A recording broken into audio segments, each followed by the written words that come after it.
Colin, thank you very much for this interview. Pleasure. There are many ways to tell a story, and I would like to know how hard it was for you to write a screenplay that blends the previous Jurassic Park stories with this new Jurassic World. There are many ways to tell a story, and telling stories is hard, and that was the challenge for us, is figuring out why this story needs to be told.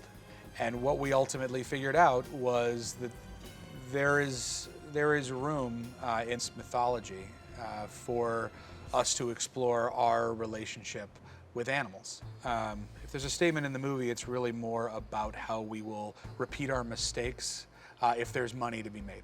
Yeah. And yet we do have an animal in this movie that doesn't know its mother and doesn't have any siblings and is fed by a crane and has no interaction with humans.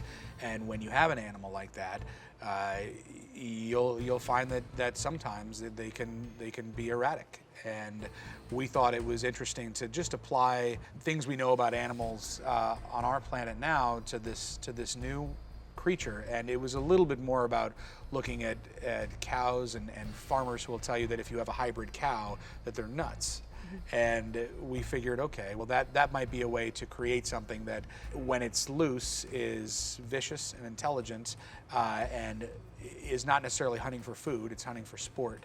We thought we could create something that maybe needs to be put out of its misery. Are you conscious that how does your movie is going to look about like in the, I don't know, 20 or 40 or 60 years after? Absolutely. We have a standard that we have set for ourselves where if it doesn't feel like a real thing that was sharing the screen with our characters, then we don't use it. And there are shots that we have achieved where they all feel like animatronics. Even when they're not, they have that texture and that ability to reach out and touch. And so that's become our standard, because there's some, I'm telling you, there are shots in this movie where the thing looks real. And so what we're doing on a daily basis is trying to get as many of these shots to the point where you just completely lose yourself in this world and you stop thinking about whether it's CG or animatronic or what was going on behind the scenes, how it was done. No storyteller wants you to be thinking about that.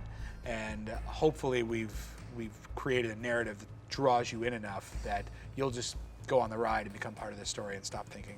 Did you have any advice or a tip from Steven Spielberg? I had advice along the way at moments when I needed it and then moments when I didn't realize that I needed it. In the first couple weeks, he checked in a little bit more often and would give, very things that you would think immediately make a lot of sense just from a filmmaking standpoint. But when I'm in the mix so much, I don't think about, I probably shouldn't have these really tight shots early in the movie. I should wait until it gets a little bit more intense, and just very basic rules of filmmaking. And then he would also send me occasionally, if he had watched the sequence and he saw all my coverage, he felt like, let's make sure that you have a shot where you show the scale of the dinosaur against this giant crane and a tiny person, and it should look like this. And he would draw it on a yellow pad and take a picture with his iPhone, and I would get this sketch, and we would go in and say, let's do this, and we would shoot it, and it's in the movie. Great. Thank you very much, Colin. It's a pleasure. Absolutely.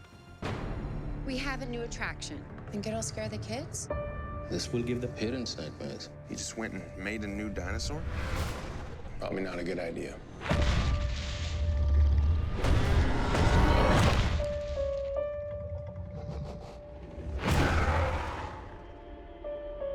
It's killing for sport.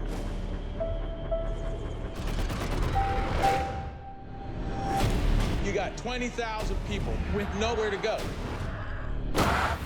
We're going after it with everything we got.